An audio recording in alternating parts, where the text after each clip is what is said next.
Hello, fellow people! Today we'll be finishing off the main cast with the double feature of Ren and Nora, who at this point are a package deal, which is funnily enough a thing I want to tackle today. And if I sound more tired than usual, it's because I'm sick. I'm sorry.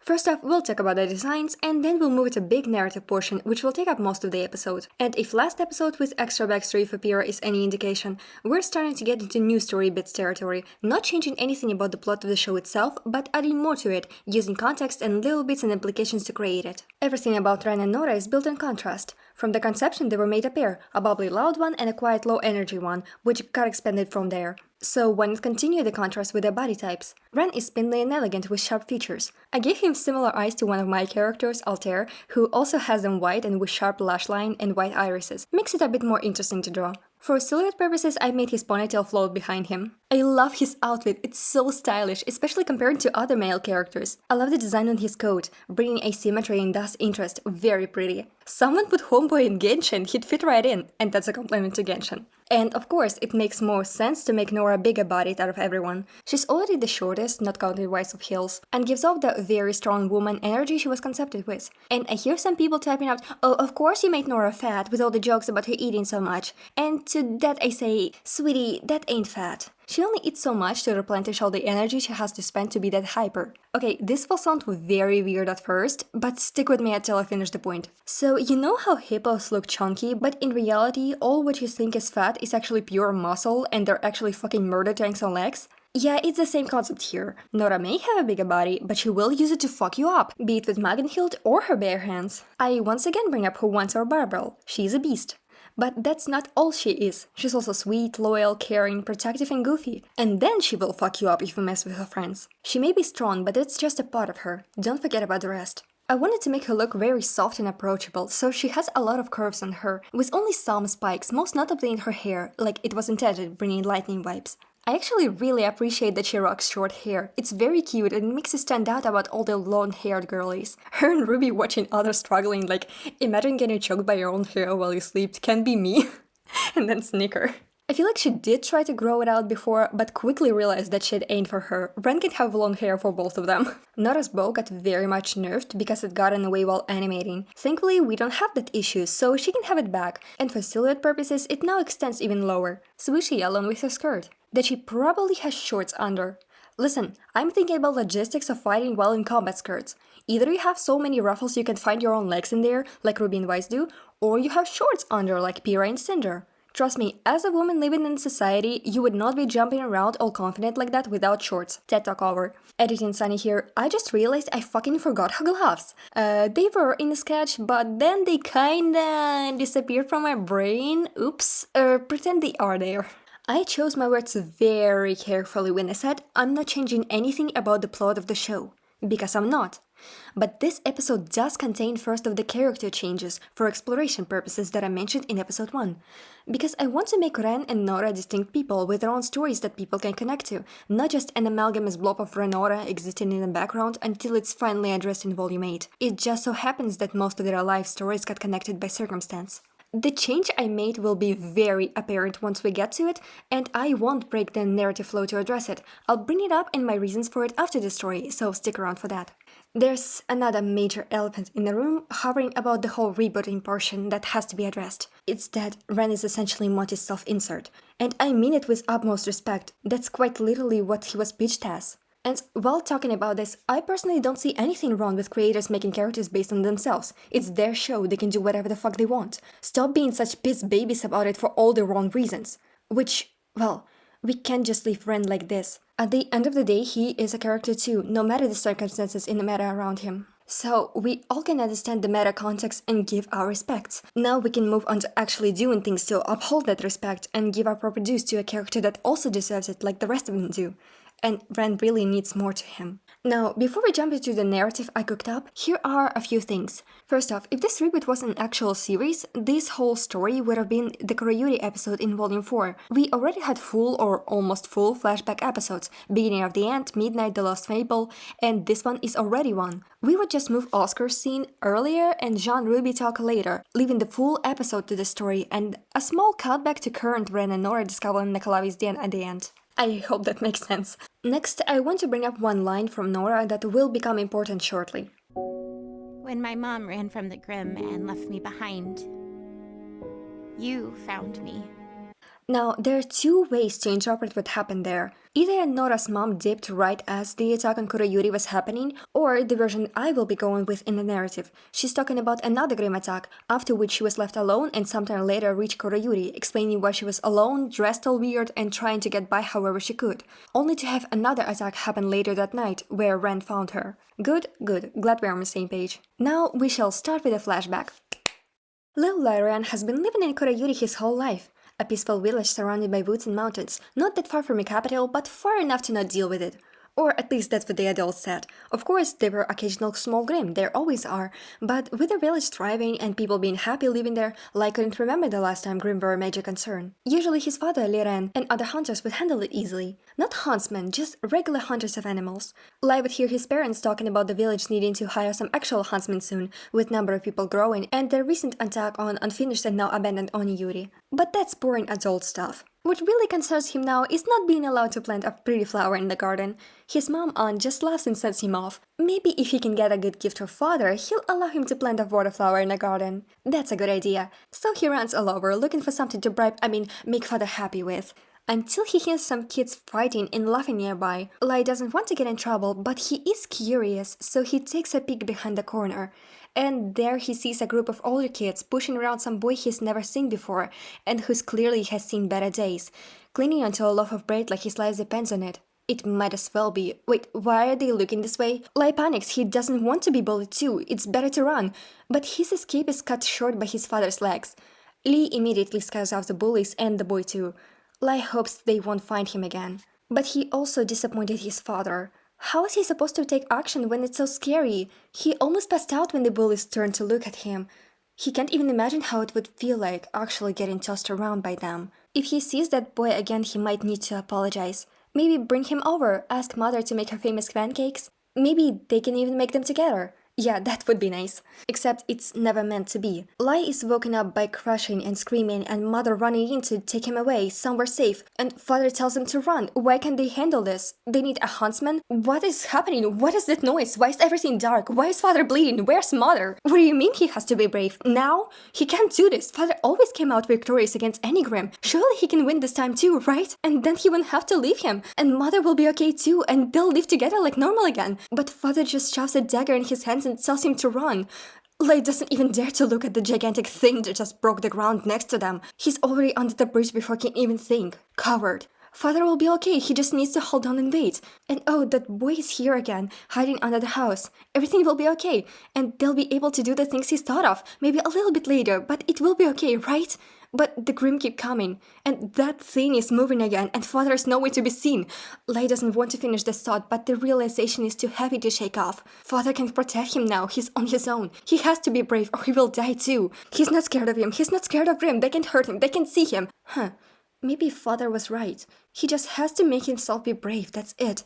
He feels much calmer now, at least, so it worked. Maybe that's what everyone does, and he was too much of a wuss to try it. The Grimm are getting too close, he has to tell the boy too. If they're brave together, the Grimm won't hurt them. Maybe that's why the village was never attacked until now, with everyone just being brave and keeping Grimm away like that. They just have to believe everything will be okay, even if they're scared. That thing also left now, so it must have worked. They need to keep this up until someone comes to help, some adults. He has a dagger, so that's something. Maybe if he can get the boy something to protect himself with too, like a wooden hammer, he's sure Mr. Vander won't mind. Now they can protect each other, him and Noor. They sit under the house for a while, until there's a sound of airplanes and adults shouting, looking for survivors. Too late to help with the attack, only seeing fire and smoke. Lai doesn't like that word, but that's what they are now, survivors. They were some of the only remaining people in the village. Everyone else either died or ran. The kind people in the airship gave them blankets and let them sleep on the seats until they get to Mistral and figure out what to do next. Nor didn't let go his head the whole time. Not while in the air, not even while they were taken to a local orphanage. He didn't say much in general, just that his mom ran away from Grimm in the last village they were at, and he doesn't know where she is. Adults didn't ask anything after that, just shook their heads. Lai didn't understand why. At least they were put in the same room in the orphanage, and the lady running it was nice too. And that's where they stayed for a while, inseparable. Nor slowly got more talkative and energetic, playing with other kids and bothering Lai to teach him how to read.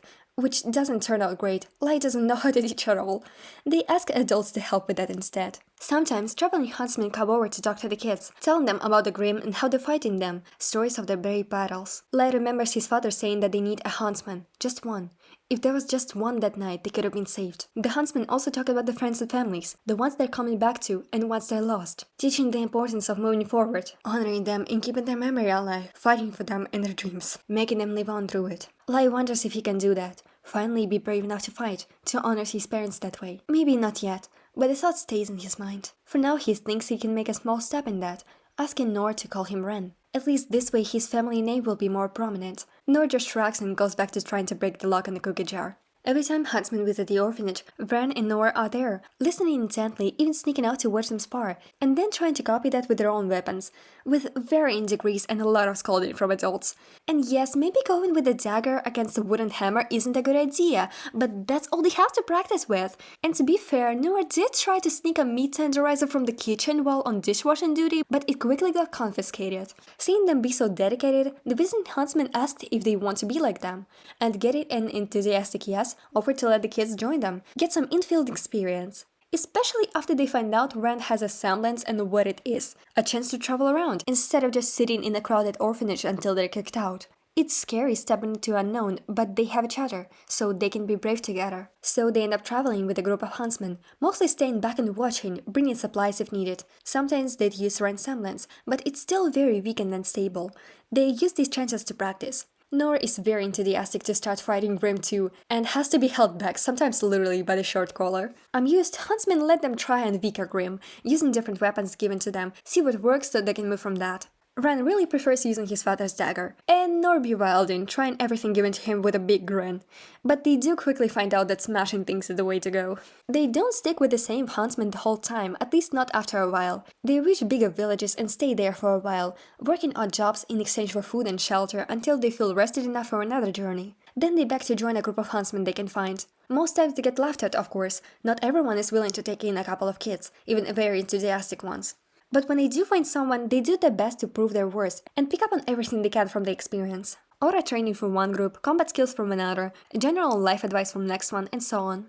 And with time, their dynamic is also established. Nora usually handles the social things, asking people to let them join, looking for jobs and the like, while Ren handles the background details.